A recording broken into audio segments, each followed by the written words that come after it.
much for coming out today. Let me get a little settled here and we'll jump right in. We have a lot of information for you, so I'm really excited to go through some of these things. But again, I'm Emilia Strong Sykes. I am so honored and pleased and humbled to serve as your Congresswoman in Ohio's 13th Congressional District, and welcome to our community conversation.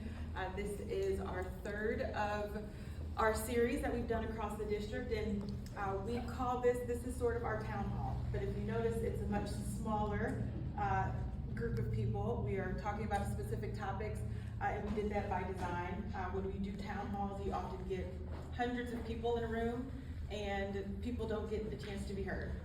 So we figured we'd do multiple community conversations in smaller groups, so we get a better opportunity to interact with people. So rather than doing one or two a year, we'll do a bunch of these. So we've done 3 already since January.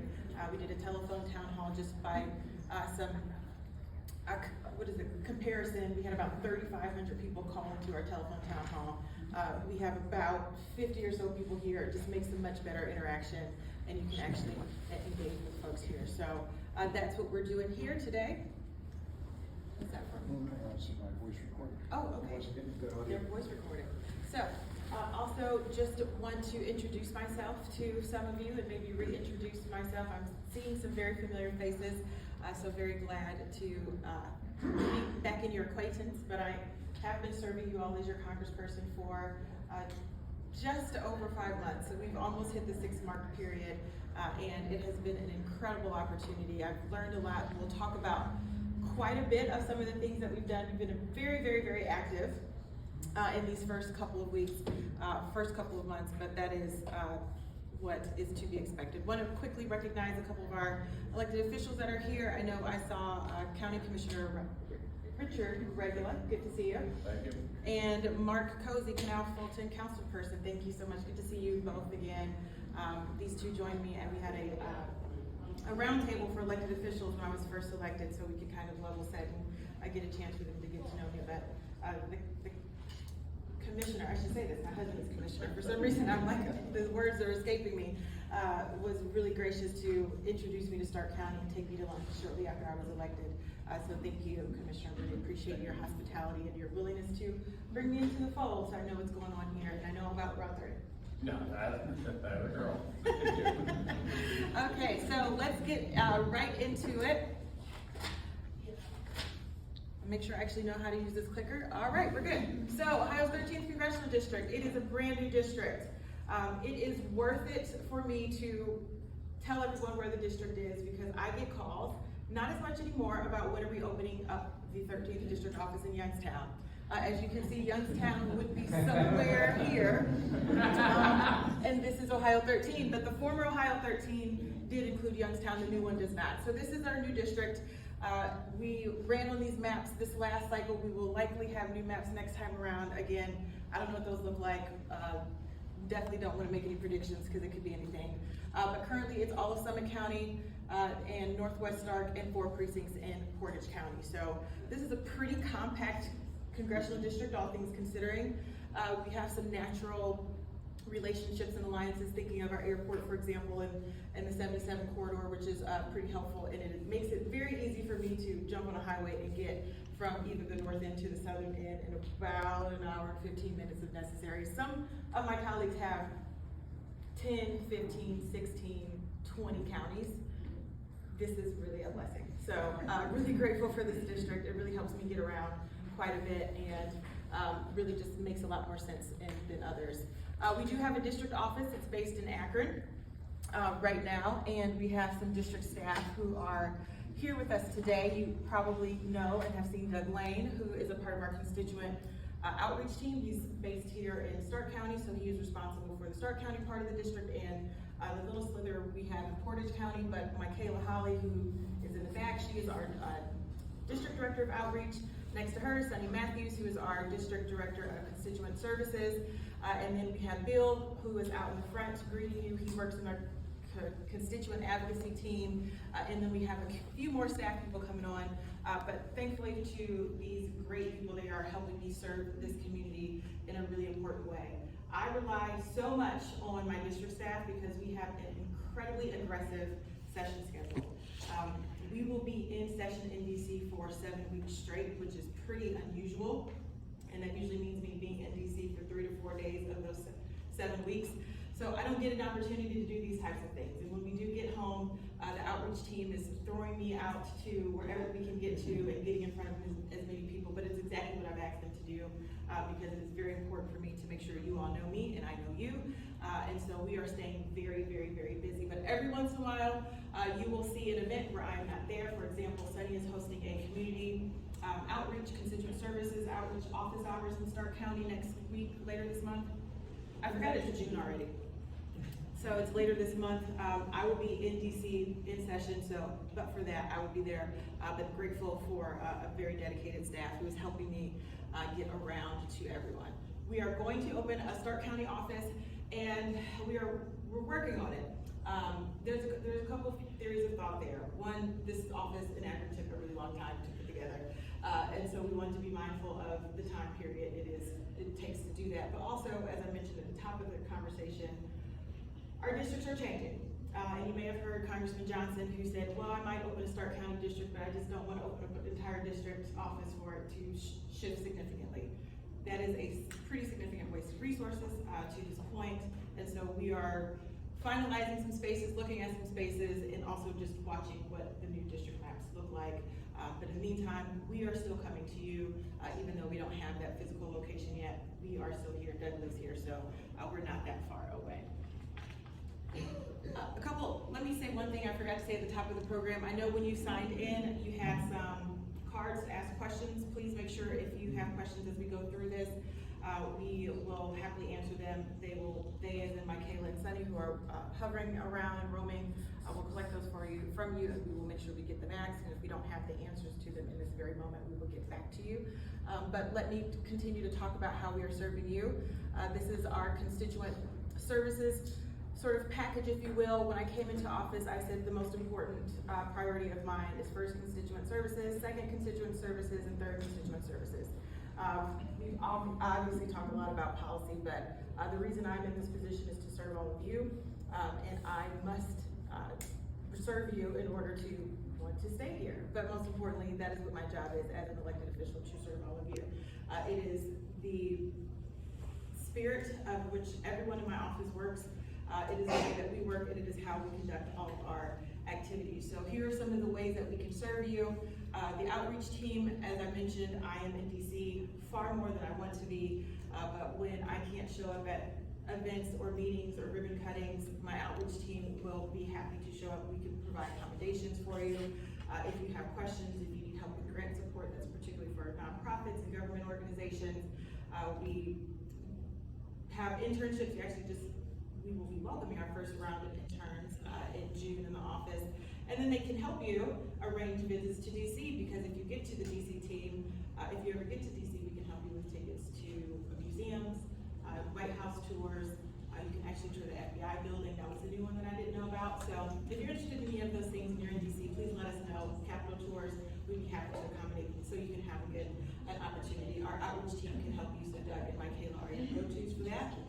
The constituent advocacy team, these are our case managers, if you will, but we prefer the term constituent advocates because I want the folks who are managing your cases to feel like they are your advocate, that their job is to constantly check up with the agency directors or the administrators or even with me to make sure that your questions are being answered and your issues are being solved. And so our constituent advocacy team led by Sunny, they can help with commendations and proclamations. They can also help with grant research. We are going to start the process soon of the Military Service Academy nominations, and of course just connecting you to literally anything. So we are obviously your connection to the federal government, but if you have a question, just call us. Even if we can't do it for you within our jurisdiction, we can get you to the people or the entities that can. So just give us a call. We're very friendly. We're happy to talk, and I'm sure if you ever get on the phone with Sunny, you will be very delighted that you've done so. She's fantastic. As is the entire team. Sorry, everybody's great. So let me talk a little bit about some of the work in DC. I am serving currently on 2 standing committees. Is anybody familiar with the process for getting on a congressional committee? Yeah. Okay, we got a couple. So I liken it sort of to the Hunger Games. And so we finished our election in November, and I'm sure you all saw what the election looked like here in November. So it was quite active. And immediately after you're elected, they say, what committees do you want to be on? And you basically start a campaign to get on committees. And what I was told very early on was transportation infrastructure, it's a prime committee, you're a freshman member, you're not going to get on it. So I'm a member of the transportation committee. I've told people don't count me out. I'll make sure I'm doing what I'm supposed to do, thank you. And why that is incredibly important is Ohio is, you can get to pretty much any state within 500 miles, within a half a day or a day in this country. We have the fourth highest number of center lane miles. We have the 9th highest number of rail miles, or rail lines, I should say, in the state. We have multiple airport systems, and we even have a port system on the Great Lakes. So we have all of the transportation things right here in Ohio. I'm the only member of the Ohio delegation who serves, Republican or Democrat, on the Transportation Committee. So a lot of things transportation related run through me. So Commissioner, happy to help. It's a great place for me to be on. We've had some really great meetings, some really substantial meetings about highways, transits, and one interesting thing, I was able to offer an amendment into one of our highway bills that was accepted. It was a bipartisan amendment, so really proud of that work. We're already making our mark there. I'm on 2 subcommittees, water resources and the environment, and highways and transit. Really big deals for the state. Really glad to be there. The second committee I'm on is science, space, and technology. So that one was fun because, and first of all, let me know, this is a real astronaut here. And I got a picture with an astronaut, a group of astronauts. I am often not starstruck, but this is one of the members of the Artemis mission. They will be going to the moon. And it was, again, I was starstruck. It was really kind of hard for me to even get my words out. So it was very cool to be in this picture here. And this was actually us in the Science, Space, and Technology Committee room. That's me in Transportation Committee. That might have been when I offered an amendment and it failed, so that's why I'm not smiling. But it happens sometimes, but you still have to try. But the Science, Space, and Technology Committee was not particularly popular. And so when I said I wanted to be on transportation, people said, no, you're not going to get on that one. But the science one, you'll be fine. Nobody wants that. And then they'd ask me a follow-up question, well, why do you want to be on science, space, and technology? And I said, well, you know, the CHIPS and Science Act came through this committee, and it'll be responsible for overseeing the implementation. And there's not just CHIPS, there's science, and it's part of how we're going to bolster our educational systems and our tech information systems so that we can be prepared to bring our supply chains back here, build semiconductors, and lead on technology. And then people would say, oh, well, maybe I'll look at science, space, and technology. And I said, no, we want people who are truly dedicated on this committee, and you're not it, so pick something else. But we have a great committee. This is really a fun committee to be on. We are very collegial. It is very bipartisan. We have not had a single vote that was not bipartisan in nature so far. And everyone gets along very well, which is a very different change of pace of what you might see of happening in Congress and the legislature. So it is true, there are Republicans and Democrats who get along. If you want to see us, come hang out in science, space, and technology, and you might even run into an astronaut while you're there. So those are committee assignments, and my priorities are very, very simple. Overall, after we talk about constituent services, we are concerned about opportunity, safety, and service. You know, we want to make sure that this community is providing and creating opportunities for as many people as possible. Whether it is starting a business, whether it is finding a new place to live, whether it's starting your family. I believe that Northeast Ohio is the best place to live in the entire country. And I say it all the time, much to the chagrin of my colleagues, especially those who live by beaches and very famous landmarks. But really, Northeast Ohio has it all. We have great people, hardworking folks. Really, our communities are our best asset, the people who live here, and I just want to make sure we're providing opportunity in every way that we can. Safety is a significant part of the quality of life of a person. And when you hear me talk about safety, of course I talk about things like freedom from violence, preventing crime, but also about your economic security and your mental health and physical health. All of these things are a part of safety. And I talk about it in a very, very, very broad way. That is probably my public health background, which is just really expansive, and we just make everything be about public health. But I feel the same way about safety. There are a lot of things that go under this bucket, and we make sure we're talking about them. In service, as I mentioned before, I work for you. Our staff works for you. We are constantly trying to find ways to be of service to this community, and if there are things that we are missing, please let us know. If there are things we're doing right, please tell us to continue to do it. This is your office. I am merely a temporary occupant for as long as you all want me to be there, and hopefully that is for many, many, many terms to follow, but that I have to prove that to you, and that's what I'm doing here, and will continue to do for the next year and a half or so. So, let's get into the meat of our conversation. I am gonna go really fast, so let me apologize. There is a lot of information, but there is so much to cover. I mean, this topic alone, we could probably be here for about 3 hours, but we have about 20 minutes. So we're gonna get through this. This is actually my legislative director and I were chit-chatting one day after meeting with the student group, and someone took a picture of us. But we're gonna talk about debt ceiling update. Anybody familiar with what's been going on with the debt ceiling? All righty, good. So we've got a very good group of folks who know what's happening here, but let me give you some inside baseball on what happened. Literally got home, Sunny, what time was it? About 12:30 a.m. on Thursday from this vote.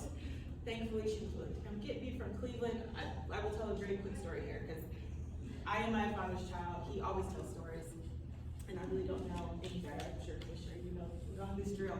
So we do our debt ceiling vote, and we're sitting on the floor, and there's probably, I would say 15 or 20 members who are tapping their fingers, kind of fussing at this person who is, presiding over session, because we have flights to catch, and we don't want to miss it when we go home. We had a full week of district activities to do. We had to cancel all, we're trying to make the ones we still had, and so votes were called at 8:30. Our flights are at 10, mine was at 10:26, thank goodness, I had a little bit more time to spare, and as soon as they called the vote, those of us who had 10 o'clock flights hit our buttons, and literally you just saw this dissension of members running down these steps in heels and dress shoes in the funniest way, and we're sliding and just sliding through the airport. Some people may have been speeding, thank you so much, and we were not speeding, we were driving the speed limit, but it was quite the day, because one, it's very important. I just say that with a little bit of levity. It was a very important day, very important for us all to be there, but at the end of it, you can see how people were so ready to get back home. We had planned so many things with our constituents, and we were missing them all, but watching all of these members of Congress was very easy to just run down these steps. It's a little bit treacherous, but it's kind of funny. So, what is the debt ceiling? In the most simple terms, it is how and why Congress needs to pay our nation's bill, but we get to a certain limit at which the country cannot borrow unless there is giving authorization to borrow to pay those bills. And sometimes when we talk about this, we can get very wonky, but I will just encourage you to think about it in terms of your personal finances. So you in your house decide you want to buy the car. So you go out and decide the car you want, you get the loan for it, you know what your monthly payments are, and you start to pay your monthly payments. Well, money starts getting tight, and you're trying to figure out how can you save money. So what do you decide to do? Do you stop making your car payment? Well, you want to talk about your overall budget? What's happening here? So what we were experiencing in the last couple of months was the majority said, well, we know we have a debt ceiling limit coming up. The Secretary Yellen told us that at the beginning of the year, but we want to talk about our family budget, and we won't pass the debt ceiling until we talk about the family budget. And so the president, if you will, said, okay, we just need to pay the bill. We got to pay the car note, because we've already signed the paperwork for it. We have to pay the car note. But yes, let's talk about our budget so we don't find ourselves overspending, and that we can actually pay for the things that we have agreed to pay for. And there was a little bit of back and forth, as you can see. I'm saying this very simply, but it was very intense. It was problematic. We were hearing from leaders across the world saying, we are not sure what's happening in this country. We need to pay the debt ceiling. We want to make sure the United States full faith and credit remains. And that back and forth was a little embarrassing, not gonna lie, but there was just two theories of thought. It was the president who said, we need a clean debt limit, pass the clean debt limit, and then we will discuss the nation's debt and spending in the appropriations process. And the majority of Speaker McCarthy said, no, we'll do it all together.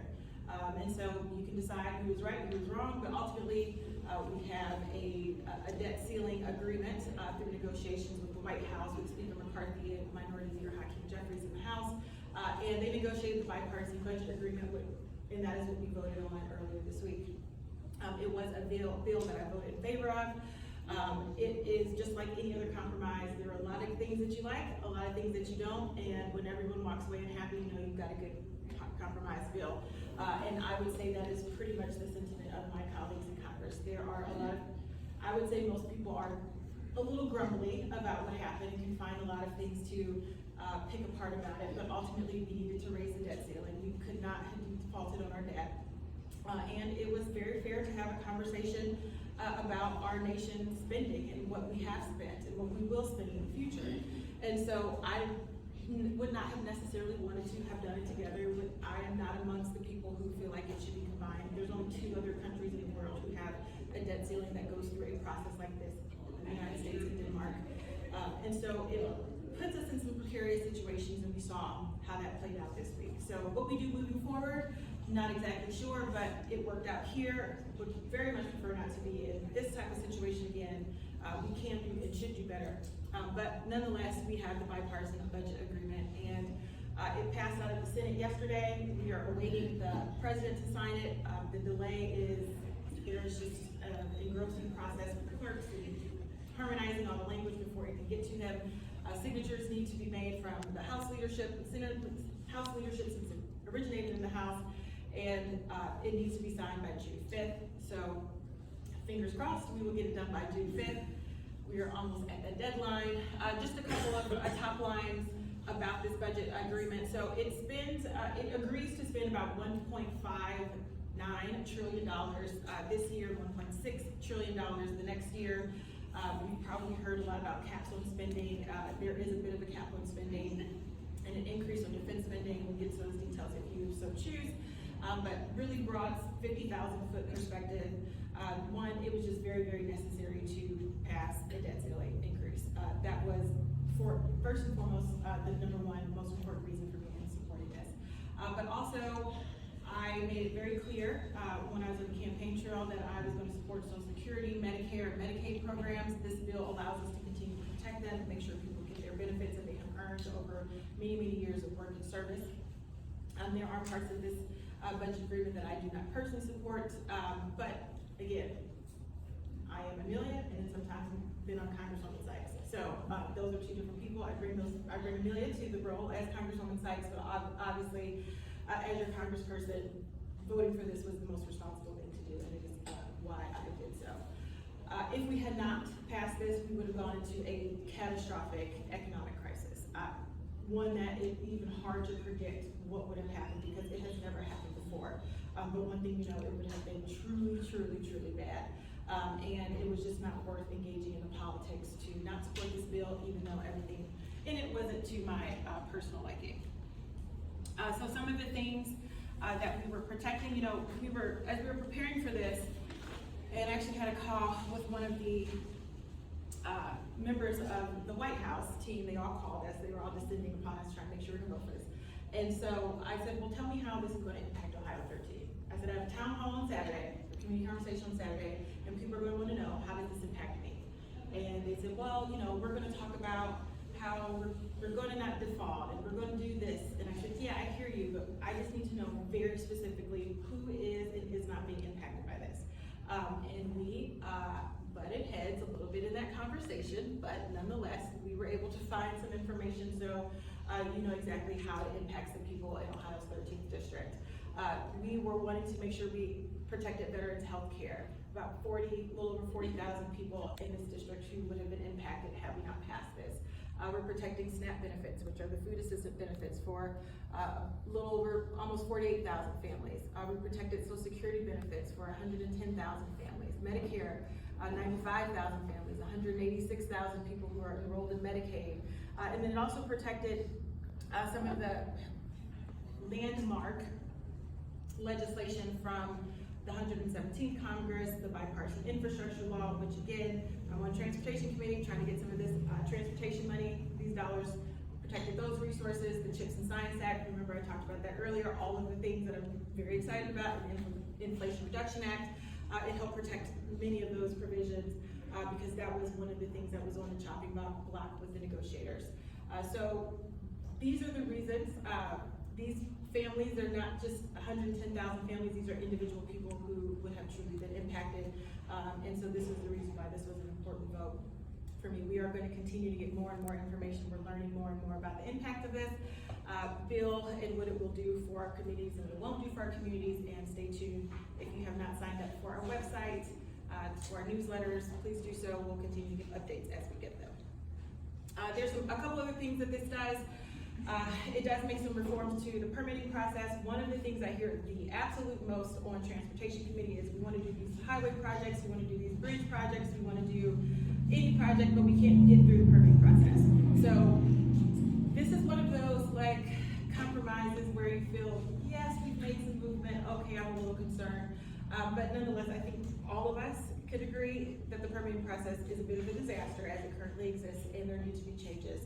Hopefully this does not come at the cost of our environment, but this is one of the big issues that was on the table, and it makes some small reforms. Maybe enough, maybe not enough, but we'll see how this works in practice. It extends the age of work requirements for SNAP beneficiaries. So currently, if you are up to 50, there are no work requirements for those who get food assistance, but now it phases in up to age 54. But it also makes it easier for veterans, homeless, and foster youth to get more food benefits. So over and all, it actually increases the amount of people who have access, does create some interesting requirements for those who are a little bit older, and then it does cap some spending. This was, again, one of the really big issues about capping the spending, only at 1% growth for the next year, which was part of the big family conversation of how much money are we truly spending. Again, let me remind you, we do have 12 more appropriation bills that are on the table, and that was negotiated as part of this conversation as well. So rather than taking all of the budget, all of the 1.59 and 1.6 in one bill, they break it up into 12 and we'll pass them out. There are some contingencies that we have to pass all of them, or else some other funding will decrease, but that was part of what the negotiators wanted to say. So what's next? The Senate passed the legislation on Thursday or Friday night, and the president will sign it, as I said before. Again, this is a budget framework. It is not a spending bill. It does not actually appropriate any dollars towards anything. So that was part of our circular conversation with the White House with, well, how does this impact people? They don't really know, because it's not really it's a framework, it's not a spending bill, but we will get to that eventually. And this is how we will draft our spending bills after this. So the 1.59 that I mentioned is as much as the highest amount that we were able to spend. It gives us a top line, as we call it, of what we were able to spend through these other 12 appropriation bills that will happen throughout that process. But also want to talk about community project funding and thank anyone who submitted one to our office. We started that early in the year. We submitted 15 projects from throughout the district, totaling almost $40 million, and there were about 5 projects in Stark County and Southern Summit County. All of these, I'm not sure what the exact dollar amount is together, that $40 million, but these are the projects that we submitted. In one of those 12 appropriation bills, this community project funding will be in there, and we are hoping and keeping our fingers crossed that they get funded to the full amount, and all of these projects get funded. They were very strong projects. They are running in the full gamut of the different issues that we can do. One of the things that's actually not mentioned on here, we worked with we got actually an idea from Canton Police, so thank you, officer, to do a project, and we learned from some other members that we can make it larger. So essentially, what we're doing is our Summit County Sheriff is going to oversee, if we can fund it, a project where we can get police cars for essentially every police department in the district. Rather than just getting money just to one, we can now give some funding to all the police departments. So with some creativity and some good ideas from Camp Police, thank you, we are now going to extend those resources and get more help throughout the district here. But that's not listed on here because it is technically a Summit County project, but Stark County will certainly benefit. Okay, so we talked about safety, of course. What do you say? We talked about debt ceiling. If you have questions about it, please make sure you fill out the questionnaire or the little form, and we will get into some more deeper details if you must. But we'll move on to security in terms of retirement and economic safety. So Social security is one of the top things that I heard about on the campaign trail. It's one of the top things that I hear about in our daily activities. The telephone town hall we did talked quite a bit about Social Security, and about 75% of people told me that they were concerned. We did a poll in that telephone town hall. We're concerned about their Social Security. So it is important to me to make sure, as a member of Congress, doing the policy part of it, that we're ensuring Social Security exists. It is, there is still money in it that you will be able to draw down, and we're not cutting it or raising the age limit.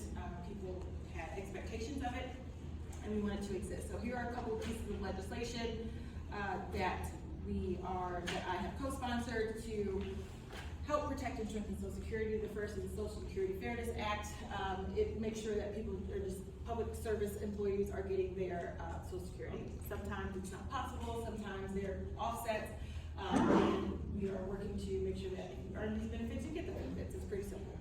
The next is the Social Security Act, 2100 Act, increases benefits, adjusts the cost of living to account for rising costs, and then to make sure that it is a solvent program so it can exist into the future. So those are a couple of legislative activities, but here's some other things that we can talk about here, and this is where my staff comes into play, because they are very, very, very, very, very beneficial in helping to cut red tape when it comes to constituent issues. And we have helped over 300 constituents in a variety of issues. I know we're talking about security and safety, but if you are planning a trip internationally, please call Sunny today. She is a masterful person with getting people through passport offices. Nothing to do with Social Security, but just in case you're planning to travel, please, please, please, please let us help you. There is a huge influx of people trying to travel internationally, and they are taking a very long time. We can bump you up to the top list. Essentially, that's how it works. So, here is a testimonial from Charles and Cantoh, who had some concerns with his Social Security. As he said, he reached out trying with the local Social Security office, trying to get his benefits. They told him that he could not be helped. He contacted us, and within 2 days, his case was resolved. This is the kind of work that we do. This is the kind of work we do all the time. We may not always be able to do it in 2 days, but they are really good at what they do, and so they are very attentive. And as I said, they are advocates, not just managers, and not just pushing paper. They are constantly calling and following up to make sure you all get your benefits, you get your questions answered, you get your passports, whatever it is that you need. That is what we're here to do. Again, talking about security, this picture here is from about 2 or 3 weeks ago at the National Peace Officer Memorial. It is on the Capitol Hill lawn. Police officers from across the country come to recognize and honor police officers who died in the line of duty. 2 officers from the Akron Police Department were recognized during that service. This particular sheriff is from Springfield County?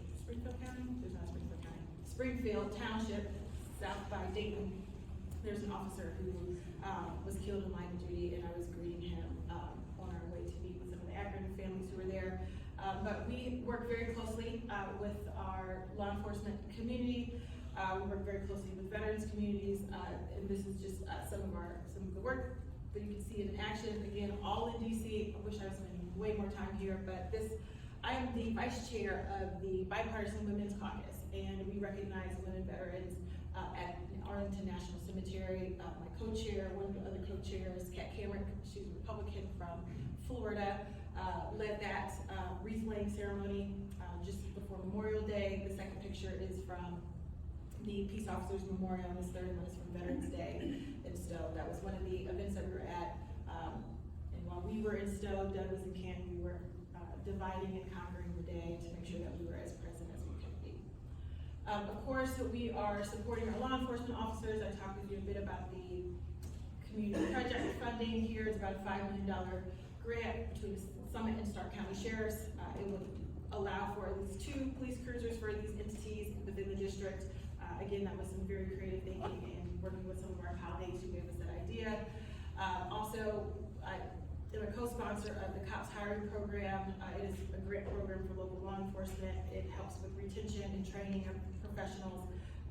We read an article not too long ago, I'm sure you're familiar, that Stark County is facing a shortage of qualified officers, around 80. That puts a real strain on how people interact with law enforcement. We want good relationships, we want them to be able to trust one another, when people are stressed out, and not at their highest potential. This is when problems tend to occur. We want to make sure we have enough officers that they're well trained and they're well rested, and that they are excited to be a part of their job, because it is a very important job that they do and has dire consequences if there's something that's not working well. So those are some of the things that we are doing. Combating opioids epidemics. If there is anything that I wish that we have gotten a handle on, it is the opioid epidemic, well, gun violence as well, but the opioid epidemic is just continuously becomes a scourge. It's one of the reasons I wanted to be on Transportation Committee. We intercept, and unfortunately, there's a lot of trafficking on our highways and byways in Ohio. So there's a couple of things that we've done here. Co-sponsored the Trank Act. Not sure if you've ever heard of Trank, which is an animal tranquilizer that is now being laced in a lot of drugs. First time I heard about it was in committee. And so this is a new thing that is becoming more and more prevalent. This bill would fund research, treatment opportunities, so we want to understand how this works. This animal tranquilizers, as you know, are not usually tested in humans, so we don't really know how it works in humans. So the Trank Act would give some research funding so we can understand how it operates, so we can get some better treatments. That is a bipartisan bill. We've requested more federal funds to crack down on fentanyl distribution and use. Again, prevention is just as important as enforcement, so we're trying to get on the front end of this, eliminating the demand, so there is not as much need for enforcement. And then the Fentanyl Act, again, I will tell you, this is one of the bills that not every bill you're excited to vote for, but this was an important bill to make sure that we were being very mindful of how deadly fentanyl is. It is just so very deadly, and we just need a lot more support here. So that is the reason behind that bill. And then I'm going to bring up Officer Fuller here to talk a little bit about some projects and some opportunities here that are happening in Canton. Mostly he is also going to give me a break so I can grab some water. But he has some really exciting updates, but again, just wanted to bring him up to share. Let me remind you, if he's speaking, if you have questions, please make sure to fill out the card. We'll collect them and we'll answer them. But in the meantime, Officer, please, the floor is yours. Thank you. So, thank you. Like I said, I'm Officer Fuller. I'm with the Canton Police Department.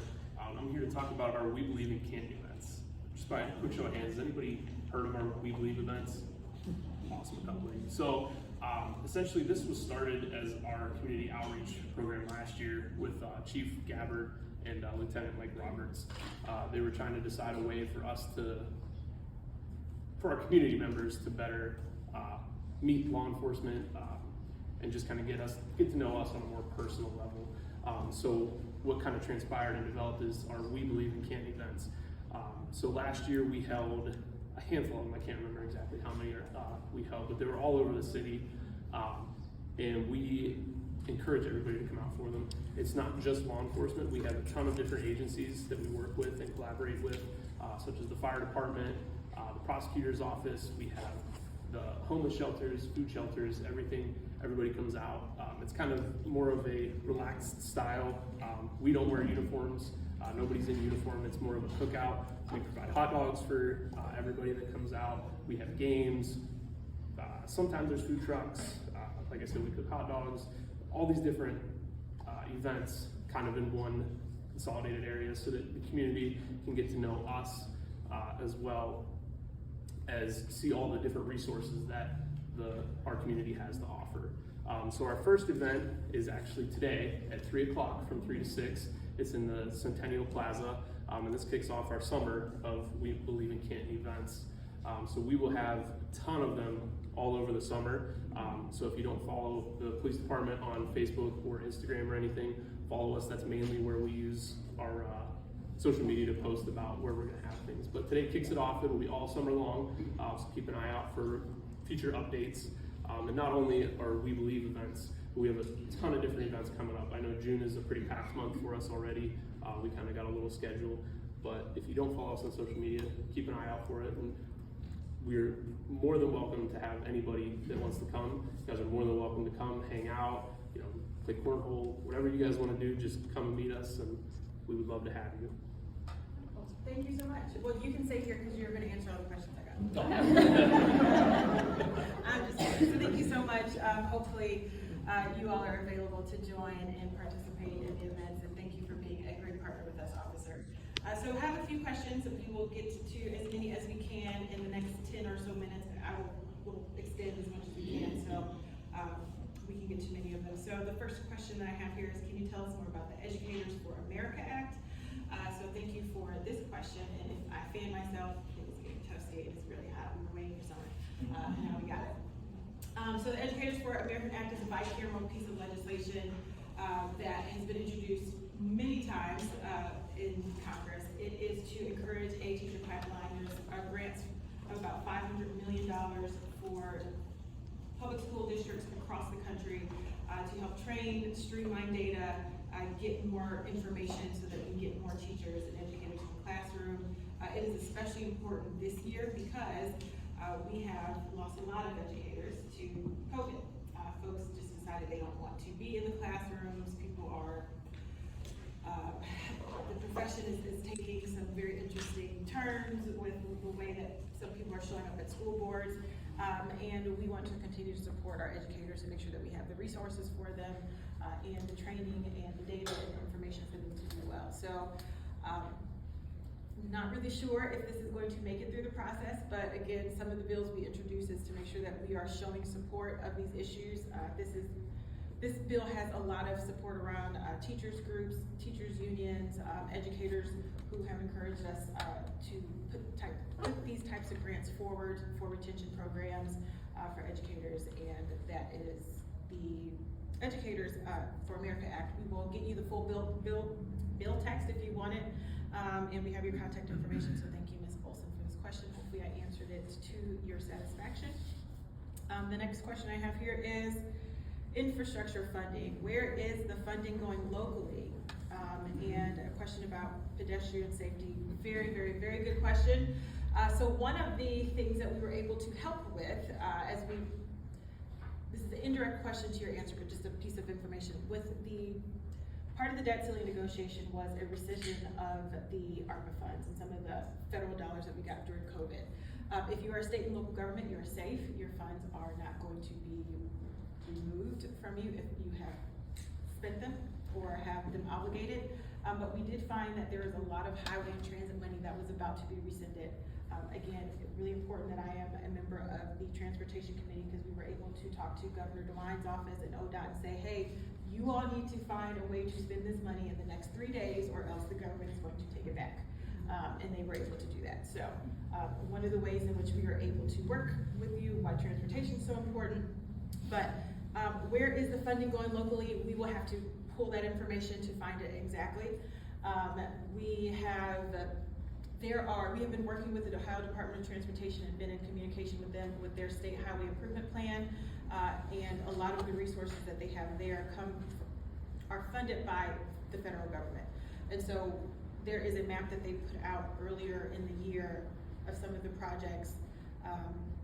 If you see a barrel, it is probably federally funded project because there is a lot of money coming out. So again, sorry for the barrels, but you're welcome because that means there are a lot of good jobs, a lot of good union jobs, good paying jobs, hopefully safe jobs, and that means your neighbors and your friends are working. So, and then we'll have safer roadways. So we will get that list. We'll be happy to share it with you to figure out where all that money is going.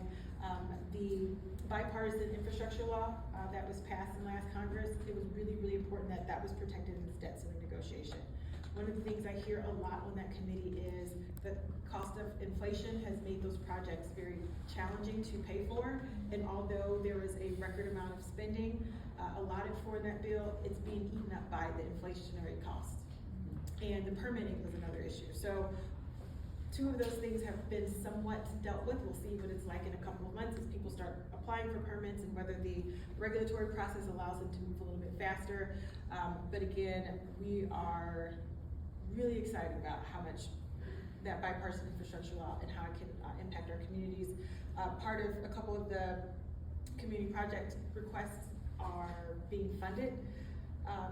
No, that's not true. That's like a separate pot of money. We do have some infrastructure projects like the East Tuscan project here in Canton is one of them. We have the bridge project that brings Akron and Cuyahoga Falls together, the high bridge. If you've ever driven across that, it's a beautiful bridge.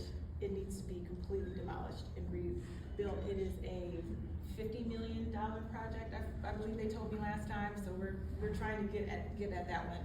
But that's just one of many bridges across the country that need work. So hopefully that answers your question. We will get that list to you, and we've been working with ODOT to make sure that we're making the most of the funds, and we are constantly keeping an eye out on those different opportunities and sharing it with our local government partners. One thing Michaela told me to mention to you is we are going to have a grants coordinator position in all of our constituent outreach team. And so as they are meeting with you and talking about what you need and what they're hearing, they are going to be also thinking about what are the grants that are available from the federal government so we can send them to you. Many of our smaller communities don't have the tools or capability to do researching or even help with grants, so we will do that work for you.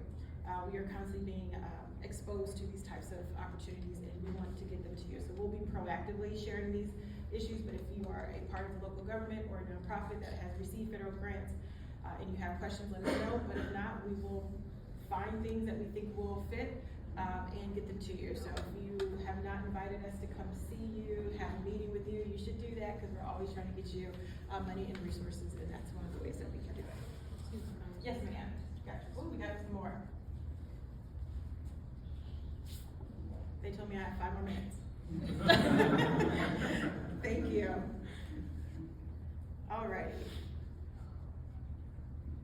So one of the questions we have, are there any bills dealing with the lack of homes available or any cutbacks for local LLCs, investors, etc.? Really great question. Housing is something we hear about all the time. I am sure there are a lot of bills to deal with housing and the quality of homes. Off the top of my head, I don't know, and I apologize. Well, I don't really apologize for that. There's probably 3,000 bills right now, and I don't know all of them. So I will admit that. So, but there is a strong support for housing equality, affordable housing for people across all the population. It is very helpful for us in this area to have a Secretary of Housing and Urban Development who is from Northeast Ohio. And I know, because I've spoken to her, she's very dedicated to that issue. But one of the things that I have signed up to do in my infinite amount of time is to be a member of a housing task force with the New Democrats Coalition, which is one of the caucuses I'm a part of. We are looking for and searching for solutions. And the question about LLCs is very interesting.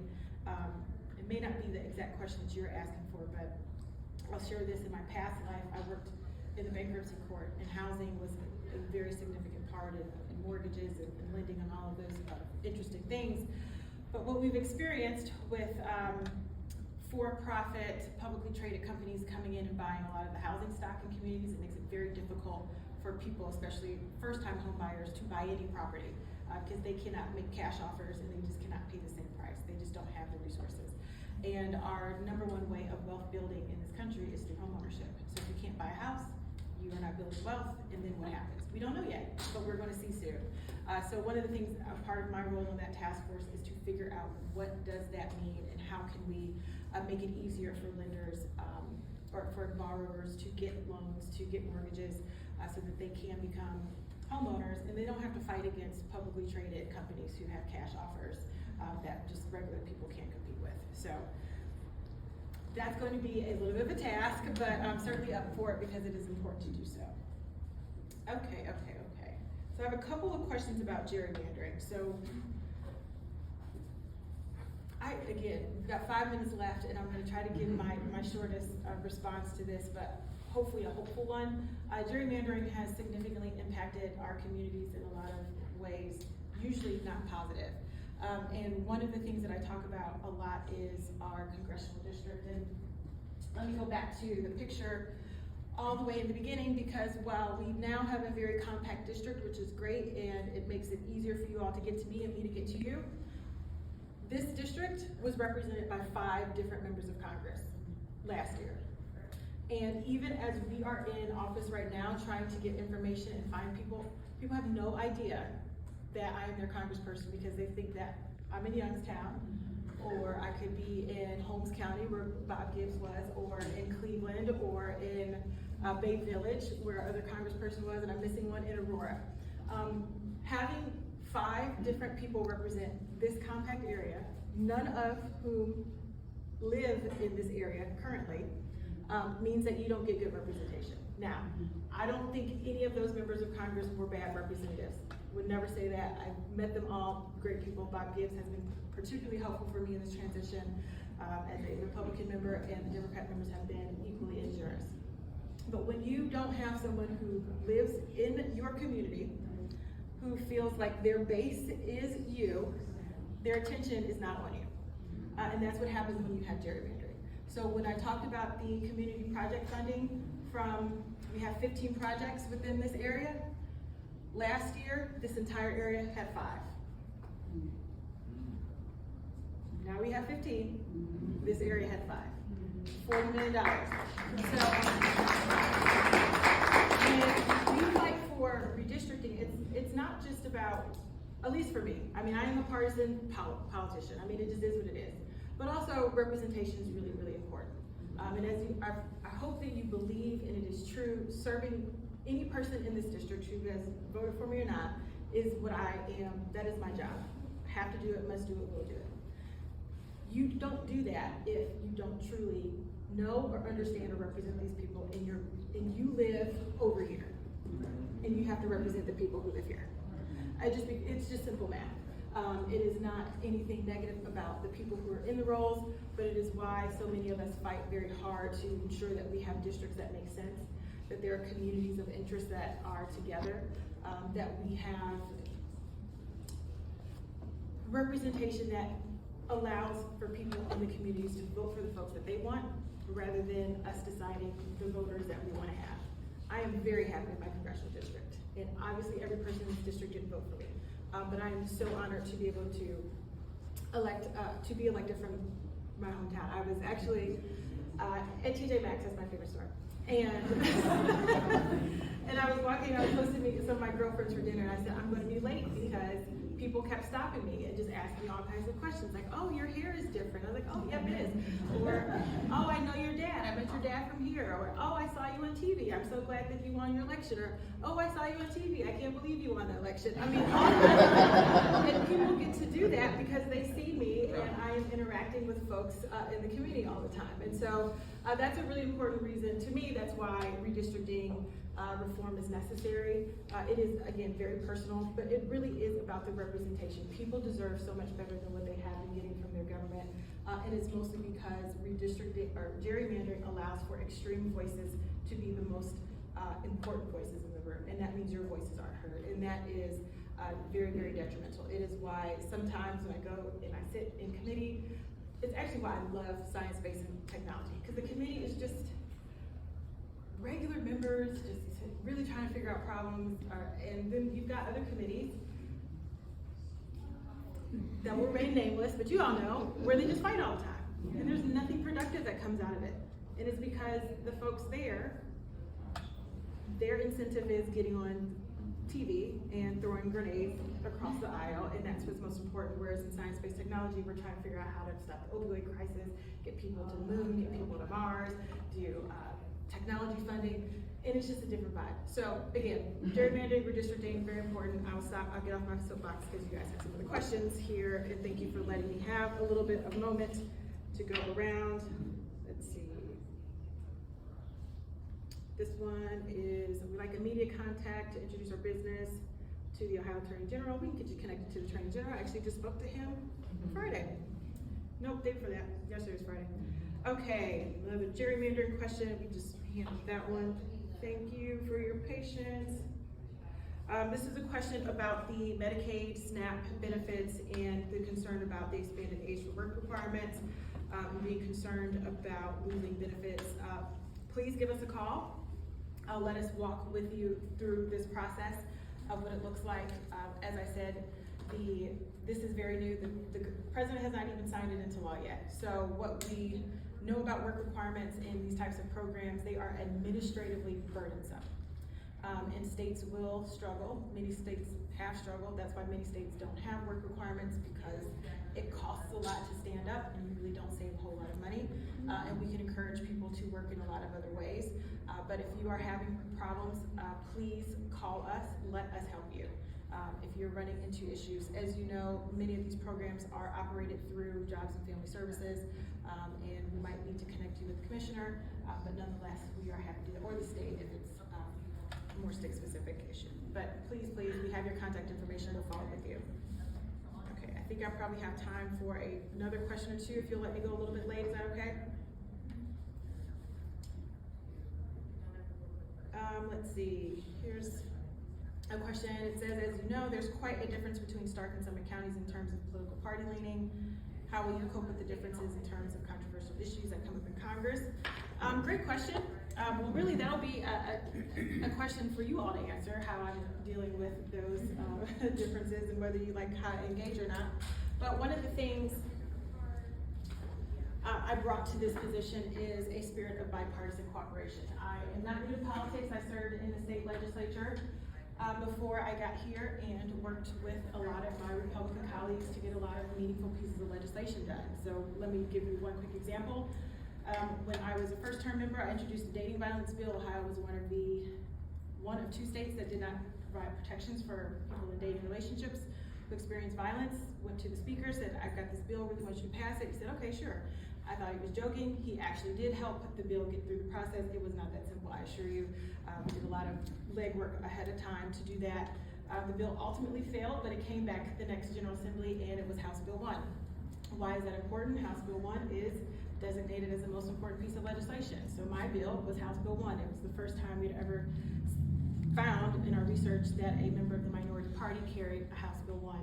And that is the spirit of bipartisanship that I brought. Now, I worked very closely and very long with my colleagues to do all the research and make sure we were making a good case and why it was important. So it wasn't just something that just came about just because, but it's also was building relationships with my colleagues on the other side of the aisle and making sure they understood why this was important to their constituents and to our state and the safety and security. Again, keeping that theme, it's not new, it's what I've been doing for a long time throughout this community. So when I came to Congress, I said the same thing. I don't know if we're gonna be in the majority, I don't know if we're gonna be in the minority, but either way, I can work with Democrats and Republicans. And I get people say to me all the time, oh, why would you wanna go to Congress? You're gonna be in the minority, it's gonna be terrible. And I said, we were in the super minority in the state legislature. So being in a minority with just 5 people is a much better place to be because it requires people to come to the middle. That's not required in Ohio. In Congress, we have to, and the debt ceiling agreement is one of those ways in which it shows. And so I mentioned earlier, I'm the vice chair of the Bipartisan Women's Caucus. It is a way for me to meet women from across the country on the other side of the aisle to talk about issues that are important to women and families. We have taken up domestic violence as an issue, maternal mortality, women's veterans, and we will continue to do work with our colleagues to put forth meaningful legislation. I've got a bill and a letter with one of the other vice chairs that we're working on, so stay tuned, that we'll hopefully be introducing in the next couple of weeks or months around some healthcare issues as well. I am a member of the Problem Solvers Caucus, which is a group of members who say we are here to solve problems. Now, some people call the group the Problem Causers Caucus because you're the people in the middle who sometimes are saying, yeah, I hear you, but, and it can be annoying, you know that person. So that's who we are. But we were actually very instrumental in passing the debt ceiling bill, and let me explain to you how. So when we put bills on the floor, and sorry for taking too much of your time, you guys okay? So when we put bills on the floor, it is generally the rule that the majority party has to come up with enough votes to put it on the floor. It is their agenda, they have to be able to put bills on the floor. So we, as a minority party member, we always vote against the rule. You know, some traditions die hard, but this is one that stays. So members of the minority party are generally not voting for the rule. It is up to the majority to whip up the votes to put their agenda on the floor. One of the things we've realized with the debt ceiling bill, the bipartisan budget agreement, was there were not enough Republicans to pass the rule to get the bill on the floor. So if it doesn't get on the floor, we don't vote on it, it doesn't pass. So where do you get the votes from? Obviously the Democrats. So Leader Jeffries went to the Problem Solvers Caucus, of which I'm a member, and said, if we need your help, we need you to vote for the rule. I know we always tell you to not vote for the rule, but if we need your help here. And you are the kind of members who are willing to do this, take the votes that are best for the country, maybe not always personally best, but best for the country. So can you do this? And so he gave us a signal, and we went and we voted for the rule to give it enough votes to get it on the floor.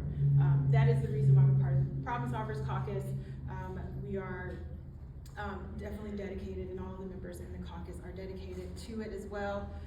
Just to note, Bill Johnson from down in Marietta, as well as Dave Joyce, also members of that. So there are 3 Ohio delegation members a part of the Problem Solvers Caucus. I'm also part of the New Democrat Coalition. It is also a group of center-left, if you will, Democrats. We approach, I call myself a pragmatic progressive, but it is a group of people who understand that getting on MSNBC and screaming at the top of your lungs does not make a good policy agenda. It is necessary. I mean, you need to have people saying what they need to say. They are part of the ecosystem, not criticizing it in that way, but if you imagine the bipartisan budget agreement, if that would have been the way that Speaker McCarthy and President Biden navigated, they probably would not have gotten to this, this conclusion. Again, there's just different ways and different approaches towards legislating. Sometimes you have to be that very, very local outside person. Sometimes you have to be the person in the room, rolling up your sleeves and putting your head down and getting the work done. I prefer to be the person in the room, rolling up my sleeves, as I'm doing now, because it is so necessary for people to get representation that they need. And the final thing I'll just say to that is, first of all, my job is to serve. It is to make sure that you are connected to your federal government, that we are getting you the resources, that you're getting the most bang for your tax dollars, whether that is making sure your earned benefits from Social Security or your passports or your IRS issues are taken care of, your veterans benefits, you can get tickets to a national museum, or you want to know where your national parks are. Those are some of the things that we are doing, and that is that service, which is most important, in sharing the information and getting all the information.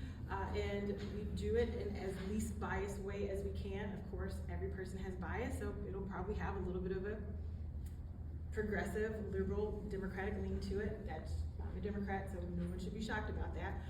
But we also are wanting to make sure that we give people as much information as possible so that they can make the best decisions for themselves. And if we're not doing it right, just let us know. We probably responded to 6,400 emails last month. We get a report, we get a lot of correspondence. We are constantly talking to people, you're constantly talking to us. We are constantly mailing you things. Hopefully you're receiving them in different batches and about different issues. It is what we're supposed to do. We're supposed to be communicating to you, and those are the things that transcend political parties. My job is to put people over politics every single time, and that's what I hope to do. And then when I don't do it, you all will let me know, either by letter or you will vote for me. And that's, I am the occupant so long as you let me to be here. And if you choose to not have me here in this position anymore, then I will continue to serve you in some other way. It just may not be here. But I appreciate that question, and thank you all. And the Councilwoman, I'm so sorry I did not recognize you earlier when I was recognizing the other elected officials. So I have kept you here really long. I have spoken very quickly. But I do want to give you the rest of your day back because you have to go hang out with Officer Fuller and the team for their community event today. But again, I just want to say thank you all for coming. Let me show you this last slide, which is how you can continue to contact us. I keep saying contact, but you don't know how. All right, it is here. This is our contact information. Please go to our website. We put a lot of information there. All of our press releases, grant funding, grant opportunities, pictures, just check it out. Hang out, see if you see anything there. Give us a call. These are our office numbers. Social media is the same. Instagram, Facebook, Twitter, I think that's all we have right now. But again, we are here to serve you. We are here to work for you. I am honored to be here, and thank you so much for spending your afternoon. So have a great day.